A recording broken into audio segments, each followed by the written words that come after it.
अस्सलाम वालेकुम स्टूडेंट्स, मैं रेहान अहमद ख़ान आज आपको माइक्रोसॉफ्ट एक्सेस के अंदर जो है वो इंसर्ट की कमांड के बारे में बताऊंगा कि इंसर्ट की कमांड जो है वो माइक्रोसॉफ्ट एक्सेस के अंदर जो है वो किस तरह से इस्तेमाल की जाती है। इंसर्ट की कमांड जो है वो बेसिकली जो है वो एक क्यूरी का हिस्सा है और इसको हम जो है वो क्यूरी में ही इस्तेमाल करते हैं। ठीक है, इसको इस्तेमाल करने के लिए या इसको पढ़ाने के लिए मैं भी जो एम एस एक्सेस की जो क्यूरीज़ का एडिटर है या उसका तरीक़ाकार है उसी को मैं आपको पढ़ाऊँगा। तो आइए हम देखते हैं कि इसको हम जो वो क्यूरी में किस तरह से इस्तेमाल कर सकते हैं। यहाँ पे आप क्रिएट पे और फिर क्यूरी डिज़ाइन पे आप करेंगे तो क्यूरी का जो एडिटर है वो आपके सामने आ जाएगा। यहाँ पे मुझे फ़िलहाल किसी टेबल की ज़रूरत नहीं है, मैं इसको क्लोज़ कर दूँगा। ठीक है, इसके अंदर जो है वो मुझे यहाँ पर क्यूरी का एडिटर आ रहा है। मुझे क्योंकि एसक्यूएल की कमांड वगैरह टाइप करनी है या कोई कमांड टाइप करनी है तो मैं यहाँ पर एसक्यूएल व्यू में जाऊँगा और यहाँ पर मुझे जो वो इसका एडिटर मुझे मिल जाएगा जिसमें मैं कुछ टाइपिंग कर सकता हूँ या कुछ कमांड राइट कर सकता हूँ। तो यहाँ पर आज मैं जिस कमांड के बारे में आपको पढ़ा रहा हूँ या पढ़ाऊँगा वो इंसर्ट की कमांड है कि इंसर्ट की कमांड जो है वो आप क्यूरी में किस तरह से इस्तेमाल कर सकते हैं। ठीक है, सबसे पहले हमें जो है वो मैं आपको इसके सिंटैक्स के बारे में बताऊंगा कि इसका सिंटैक्स क्या है। ठीक है, कि हम सिंटैक्स का मतलब ये कि इसका लिखने के तरीक़ेकार क्या है। तो जब हम इंसर्ट की कमांड लिखते हैं तो उसका तरीक़ेकार कुछ इस तरह से, आइए हम देखते हैं। मैं इसको आपको टाइप करके बताता हूँ। इसमें मैं यहाँ लिखूँगा इंसर्ट इनटू, उसके बाद मैं टेबल का नाम दूंगा और उसके बाद मैं एक वर्ड इस्तेमाल करूँगा वैल्यूज़। उसके बाद पैरेंथेसिस लगाऊंगा, मैं ओपन करूंगा इसको और उसके बाद जो है मैं वैल्यू 1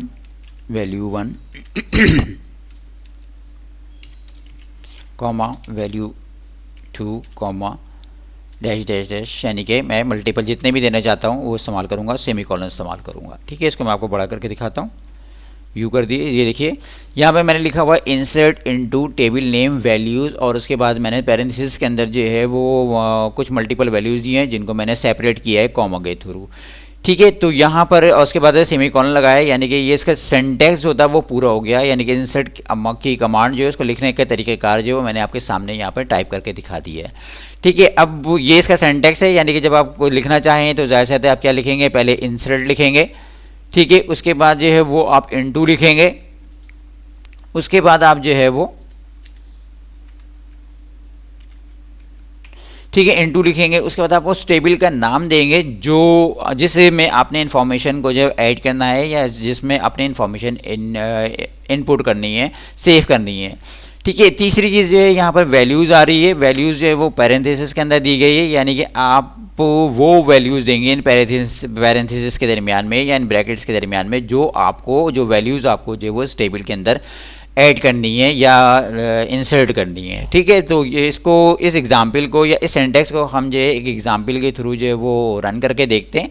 एक एग्जाम्पल मैं यहाँ पे टाइप करता हूँ, उसको फिर मैं एग्जीक्यूट करता हूँ। अगर वो सही लिखी हुई है सेंटेक्स के हिसाब से या हर लिहाज से तो वो रिकॉर्ड जो होगा, वो इन्फॉर्मेशन जो होगा वो मेरी दी गई टेबल के अंदर जो है वो ऐड हो जाएगा।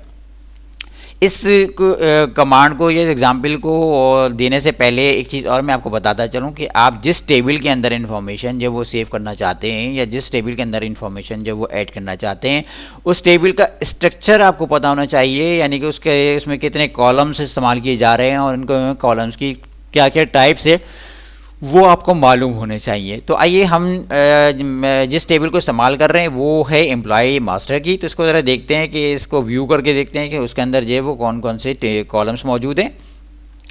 ये एक छोटी सी टेबल है और इसके अंदर जो है वो एम्प्लॉय कोड, एम्प्लॉय नेम और डिपार्टमेंट जो है वो मौजूद है। ठीक है, तीन कॉलम मौजूद है और तीनों कॉलम जो है वो टेक्स्ट के हैं, यानी कि इनमें तीनों में जो इन्फॉर्मेशन स्टोर हुई हुई है वो टेक्स्ट की इन्फॉर्मेशन है।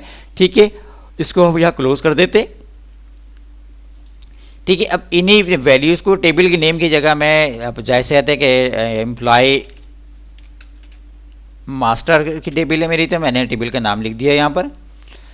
ठीक है, वैल्यूज़ इसका अपना कीवर्ड है, मैंने वैसे ही छोड़ दिया और इस पैरेंथेसिस के दरमियान में ये वैल्यूज़ मुझे देनी है, यानी इन्फॉर्मेशन देनी है कि कौन कौन सी इन्फॉर्मेशन मैं इस कमांड के थ्रू एम्प्लॉय मास्टर के अंदर जो है वो ऐड करना चाहता हूँ। तो मेरे पास 3 कॉलम्स हैं और तीनों के तीनों जो हैं वो किसके अंदर हैं, स्ट्रिंग वाले हैं, तो मुझे कोटेशन के अंदर टाइप करना पड़ेंगे। तो मैं सिंगल कोटेशन राइट करता हूँ। पहला मेरा को जो कॉलम था वो एम्प्लॉय कोड था, तो मैं यहाँ पे कोई वैल्यू दे देता हूँ। मैंने यहाँ पे 5 दे दिया, ठीक है। इसको क्लोज किया, कॉमा लगाया ताकि दूसरी वैल्यू दूँ। दूसरी वैल्यू जो है वो नाम है, तो यहाँ पे मैंने असद का नाम दे दिया, कोई भी नाम दे सकते हैं आप, जाहिर सी बात है। फिर मैंने इसको क्लोज किया, उसके बाद मैंने कॉमा लगाया ताकि मैं तीसरी वैल्यू दूँ। तीसरी वैल्यू जो है यहाँ पर क्या आ रही है, डिपार्टमेंट की आ रही है। तो डिपार्टमेंट यहाँ पे जो है मैं परचेज दे देता हूँ,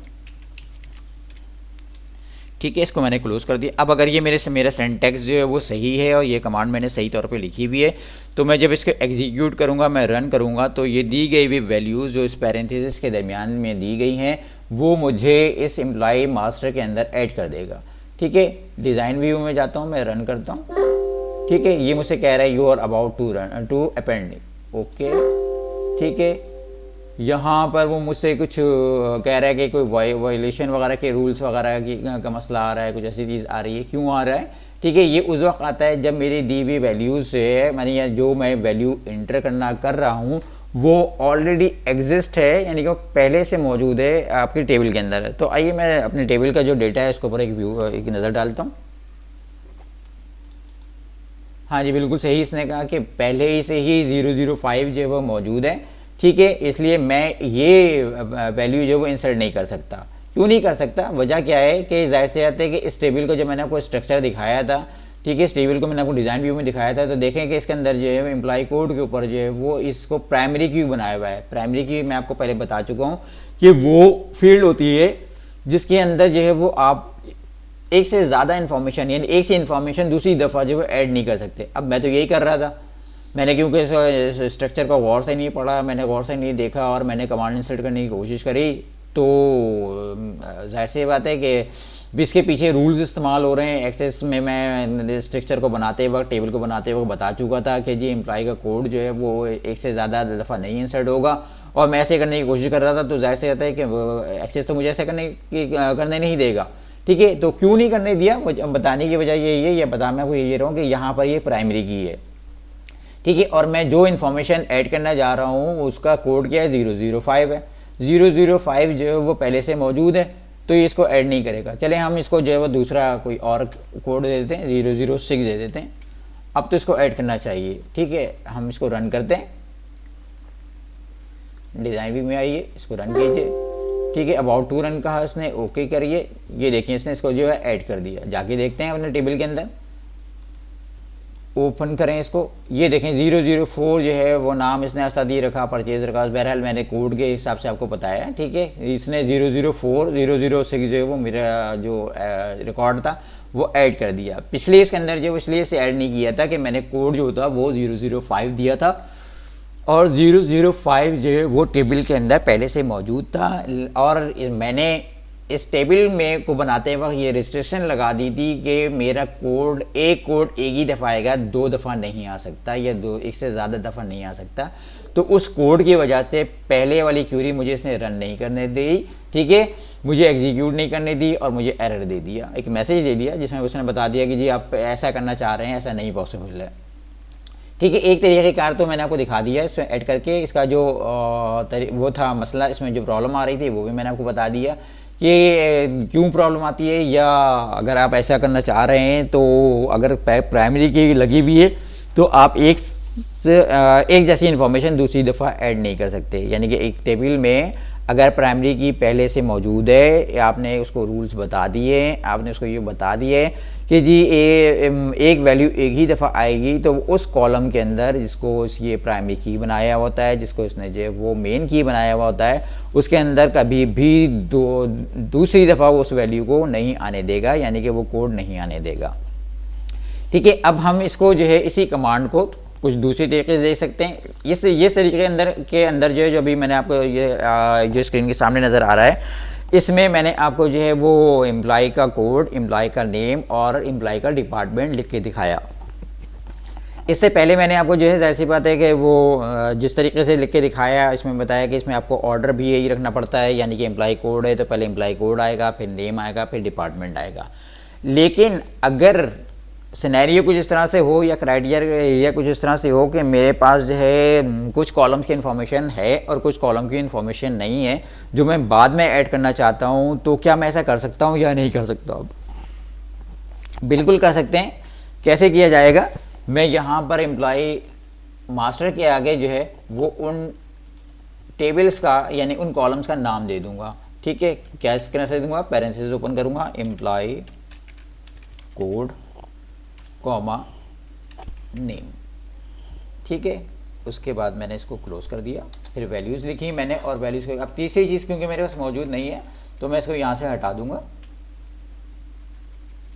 ठीक है, क्योंकि दो ही कॉलम की इन्फॉर्मेशन मैं ऐड करना चाह रहा हूँ। जो तीसरा कॉलम है जिसको मैं जो हूँ वो क्या कह रहा हूँ, मैं कह रहा हूँ कि वो डिपार्टमेंट का है, तो डिपार्टमेंट की इन्फॉर्मेशन मेरे पास मौजूद नहीं है। या तो ख्याल रखिएगा यहाँ पर जब आप कॉलम के का नाम लिख रहे हैं तो वो कॉलम के नेम जो हैं वो ही होने चाहिए, उसी तरह से होने चाहिए जैसे कि आपने टेबल के अंदर डिफाइन किए हुए।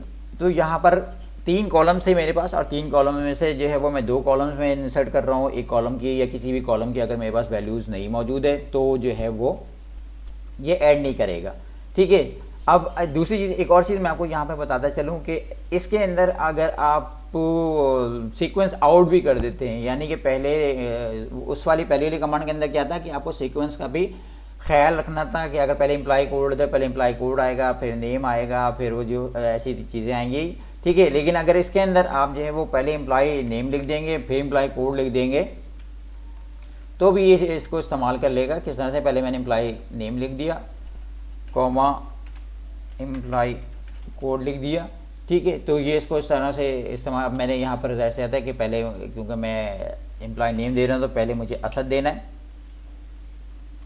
ठीक है, और बाद में मुझे जो है वो 0006 देना है। ठीक है, तो देखिए स्टूडेंट्स, क्या ये काम करेगी क्यूरी? काम तो करनी चाहिए, लेकिन इसके अंदर कोई मसला है। क्या मसला है इसके अंदर कि मैं जो एम्प्लॉय कोड दे रहा हूँ वो दोबारा फिर 006 दे रहा हूँ जो कि ऑलरेडी मौजूद है। जब मैं इसको रन करूँगा तो ये फिर मुझे एरर दे देगा। इस वजह से नहीं कि मैंने कॉलम्स को रद्द-बदल कर दिया है या कॉलम को इधर उधर कर दिया है।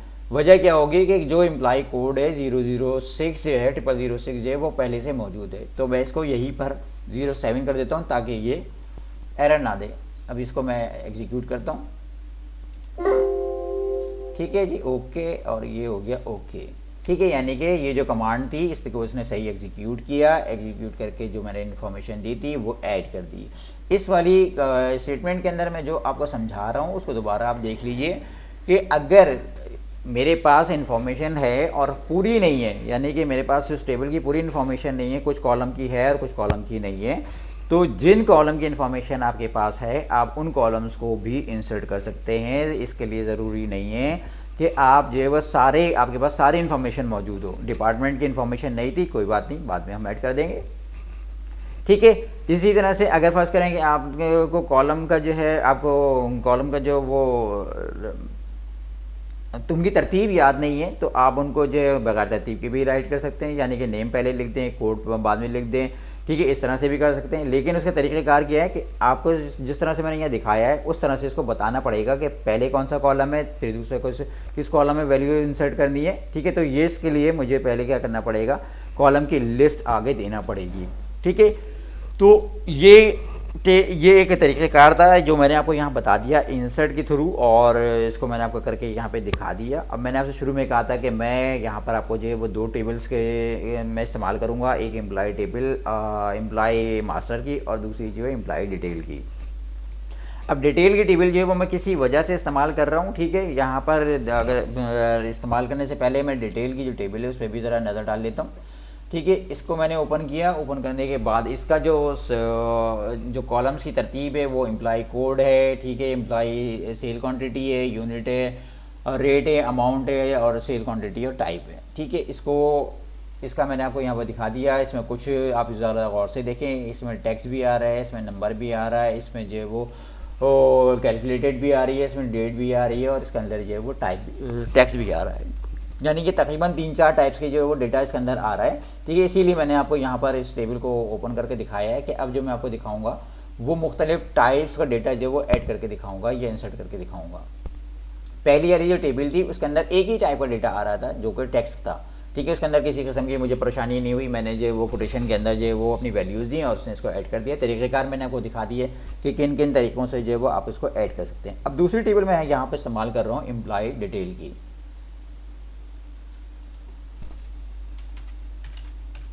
ठीक है, ये एम्प्लॉय डिटेल की टेबल आ गई। अब इसके अंदर जो वो मुझे कॉलम्स अगर मुझे याद हैं तो ठीक है, यहाँ पे भी फिलहाल मैं कॉलम्स नहीं टाइप कर रहा।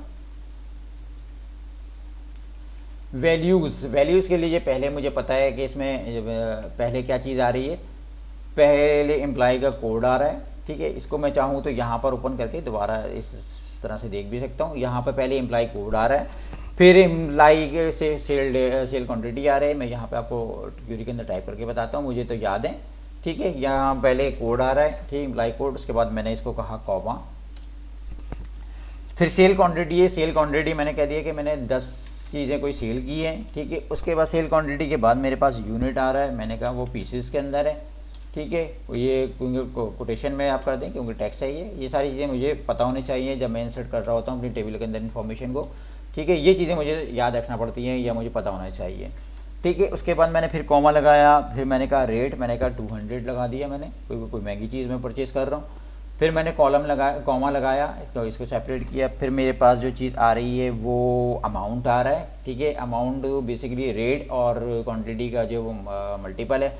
मैंने कहा यहाँ पे मैं खुद ही से टाइप कर देता हूँ 2000।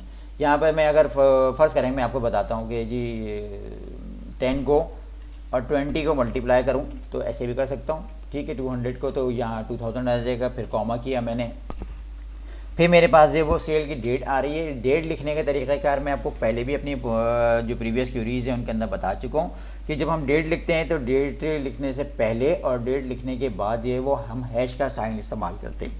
ठीक है, ये ज़ाहिर सी बात है एक्सेस उसको ये समझता है, जब हम इस तरह से करते हैं तो एक्सेस उसको समझ जाता है कि ये कॉलम जो है या इन्फॉर्मेशन जो है वो डेट से रिलेट करती है। तो मैंने यहाँ पर डेट दे दी 2/27/2020। ठीक है, हैश लगा दिया ताकि डेट का कॉलम कंप्लीट हो जाए। कॉमा लगाया मैंने। उसके बाद फिर मेरे पास एक चीज़ और आ रही है, टाइप आ रही है। टाइप के अंदर जो है वो क्योंकि ये टेबल जो रिलेट कर रही है फ्रूट से, तो मैं यहाँ पर कोई फ्रूट का नाम दे देता हूँ। ठीक है, क्योंकि टेक्स्ट में दिया जा रहा है तो मैं कोटेशन को क्लोज करी।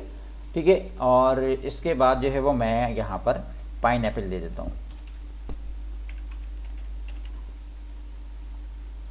कोटेशन मैंने पे क्लोज कर दी। ठीक है, अब ये मेरी कमांड कंप्लीट हो गई, तमाम कॉलम्स इसके साथ आ गए हैं, इन्फॉर्मेशन मैंने इसके अंदर राइट कर दी है, टाइप कर दी है। ठीक है, इसको मैं एग्जीक्यूट करके देखता हूँ क्या ये काम कर रही है। ठीक है, डिज़ाइन में जाता हूँ, रन करता हूँ। ठीक है, अभी तो वो मुझे एक मसला दे रहा है, कह रहा है कि can not update expression field not updatable. ये क्या क्यों नहीं कर रहा? सारी चीज़ें तो मैंने सही लिखी है, सब कुछ मैंने कॉलम को भी उसके लिस्ट के हिसाब से लिखा है, उसके मतलब तरतीब के हिसाब से लिखा है। ठीक है, जो कोटेशन में थी उनको कोटेशन में लिखा है, जो डेट था वो डेट में लिखी है, जो नंबर थी वो उसके हिसाब से लिखा है। लेकिन यहाँ भाई इसको कमांड को पढ़ाने का मतलब, ये कमांड को लिखने का मतलब जो है वो आपको एक चीज़ समझानी है, एक चीज़ दिखानी है कि इस टेबल को मैं दोबारा देखता हूँ। ठीक है, यहाँ पे मैं लेके आ रहा हूँ, यहाँ पे एक फील्ड है मेरे पास अमाउंट की, जो जिसकी डेटा टाइप जो वो कैलकुलेटेड है। ठीक है, तो ये याद रखें कि अगर आपकी टेबल के अंदर कोई फील्ड जो है वो कैलकुलेटेड है तो आप उसको इंसर्ट की कमांड के अंदर नहीं लिख सकते, उसको इसके इंसर्ट की कमांड उसके थ्रू एग्जीक्यूट नहीं करवा सकते, उसके अंदर उसकी वैल्यू इंसर्ट नहीं करा सकते। तो अब मैं क्या करूँ, देखें कुछ मैं ऐसा करता हूँ कि मैं ये वाली जो वैल्यू है इसको तो मैं यहाँ से हटा देता हूँ, क्योंकि ये ही अगर तरतीब के हिसाब से देखें तो यही क्वांटिटी है, यही अमाउंट है। ठीक है, और अमाउंट को जो है क्योंकि ये कैलकुलेटेड है ये कभी भी नहीं लेगा। ठीक है, यहाँ पे मैं इसको हटा देता हूँ। लेकिन अब मुझे करना क्या पड़ेगा, मुझे वैल्यू तो इंटर करनी है, तो मुझे क्या करना पड़ेगा, यहाँ पर वैल्यू से पहले मुझे इसकी लिस्ट देना पड़ेगी कि किन किन तरतीब के हिसाब से जो है वो employ code comma employ comma sales quantity comma unit comma rate comma amount हटा दिया मैंने क्योंकि अमाउंट नहीं है। तीसरी चीज़ क्या आ रही है मेरे पास, सेल डेट आ रही है, कॉमा टाइप। ठीक है, क्योंकि मैंने इसको स्किप कर दिया है तो लिहाजा मुझे इसको जो कॉलम की तरतीब है वो बताना पड़ी है कि इस तरतीब के हिसाब से जो वैल्यू को ऐड कर दो। ठीक है, अब मेरे हिसाब से ये जो स्टेटमेंट है वो पूरी हो गई है। ठीक है, इसको मैं एग्जीक्यूट करके देखता हूँ। अब ये मुझसे कह रहा है, कोई एरर नहीं दे रहा मुझे, ये कह रहा है यानी कि एक तरह से रेडी है। ठीक है, कह रहा है कि आप ऐसा कर सकते हैं, क्या कर सकते हैं कि जी इस रिकॉर्ड को इंसर्ट कर सकते हैं। ओके, मैं इसको इंसर्ट करता हूँ। ये देखें, अब ये ऐड हो गया, इसने इस वैल्यू को इंसर्ट कर दी। जाके भी हम देख लेते हैं इस टेबल के अंदर कि ये इन्फॉर्मेशन ऐड है। 0203, ये देखें 0207 जो है ये मेरे पास यहाँ पर ऐड हो गई है।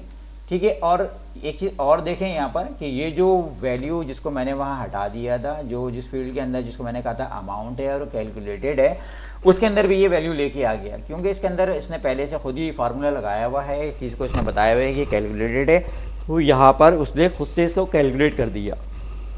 मुझे वहाँ पर अपनी क्यूरी के अंदर इस कॉलम को इसने लिखने नहीं दिया, इसने करने नहीं दिया। इसने कहा कि ये काम तो मैं खुद करूँगा, या ये काम मेरा है, मैं इसको कर लूँगा, आप इसको छोड़ दो।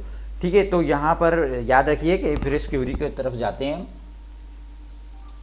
ठीक है, ये जो कॉलम है जो मैंने आपको बताया है कि जिसका ताल्लुक जो है वो कैलकुलेटेड से है, तो कैलकुलेटेड फील्ड इंसर्ट की कमांड में ऐड नहीं की जा सकती। उसको उस किस्म की इंफॉर्मेशन को लिखने के लिए मैं क्या कर सकता हूँ, मैं उसको जो है इस तरह से राइट कर सकता हूँ, जैसे कि मैंने क्यूरी आपको यहाँ सामने लिख के दिखाई है। ठीक है, एक और तरीका मैं आपको बता दूं इसी चीज़ को मैं, क्योंकि हर तरीके से मैं इसको आपको दिखाना चाह रहा हूँ, बताना चाह रहा हूँ। अब यही कमांड में दोबारा ऐड करता हूँ। ठीक है, यहाँ पर कॉलम में मैं चेंज कर देता हूँ। मैं यहाँ पे कॉलम जो है वो लेट सपोज 8 कर देता हूँ। ठीक है, अब मैं इसको ऐड करता हूँ। ठीक है, हो जाना चाहिए। ठीक है, ओके, रन करता हूँ मैं इसको यहाँ पर। ठीक है, ये भी मुझे कह रहा है कि ओके, और ये इसने क्या कह रहा है, अब ये इसने फिर मुझे एरर दे दिया। क्या मसला है भाई, अब तो कॉलम भी सही है, कॉलम की लिस्ट भी सही है, सब कुछ सही है, मैंने सिर्फ एक कॉलम की वैल्यू चेंज करी और उसने मुझे मना कर दिया। ठीक है, तो आइए हम देखते हैं, इसको कैंसिल करते हैं। ठीक है, अब यहाँ पे देखें कि मैं एम्प्लॉय का कोड जो दे रहा हूँ 0008 दे रहा हूँ। ठीक है, तो 0008 जो है वो एम्प्लॉय डिटेल के अंदर ये ऐड नहीं कर रहा। क्यों नहीं कर रहा, इसलिए, और क्या एरर दे रहा था मुझे, वॉयलेशन का एरर दे रहा था, यानी कि मैं कोई इसके रूल्स को वॉयलेट कर रहा हूँ। कोई ऐसा रूल्स है जो मैं पहले लगा चुका हूँ और मैं उसकी खिलाफ वर्जी कर रहा हूँ, तो ये ऐसे मुझे नहीं करने देगा। क्या नहीं करने देगा कि ज़रा हम अपनी दोनों टेबल्स के ऊपर नज़र डालते हैं। यानी कि ये एम्प्लॉय का जो कोड है ये कहीं ना कहीं इसको रिस्ट्रिक्ट कर रहा है। कहाँ रिस्ट्रिक्ट कर रहा है, ठीक है, इसको देखें। मैंने जब एम्प्लॉय टेबल, मैंने आपसे कहा था कि मैं एम्प्लॉय मास्टर और एम्प्लॉय डिटेल दोनों टेबल का इस्तेमाल करूँगा, तो उसकी वजह ये थी कि मैं आपको यहाँ पे कुछ दिखाना चाह रहा था। क्या दिखाना चाह रहा था कि यहाँ डेटाबेस में आता हूँ, मैं इसके रिलेशनशिप में आता हूँ। यहाँ देखें, ये एम्प्लॉय मास्टर और एम्प्लॉय डिटेल की जो आपस में रिलेशनशिप मौजूद है और एम्प्लॉय कोड पर ही मौजूद है। यानी कि ये आपको ये बता रहा है कि ये वाला कोड जो है, यानी कि इस डिटेल के अंदर वही कोड होना चाहिए जो पहले से मास्टर के अंदर मौजूद हो। ठीक है, यहाँ पर क्या कह रहा हूँ मैं, आपसे दोबारा सुने, इनके दरमियान में रिलेशन मौजूद है। ठीक है, ये क्या कह रहा है कि हर वो कोड, यानी कि अगर फर्ज करें मैं डिटेल के अंदर कोई कोड जो है, कोई इन्फॉर्मेशन ऐड करना चाह रहा हूँ, कोई ऐड करना चाह रहा हूँ, तो वो पहले से मास्टर के अंदर मौजूद हो।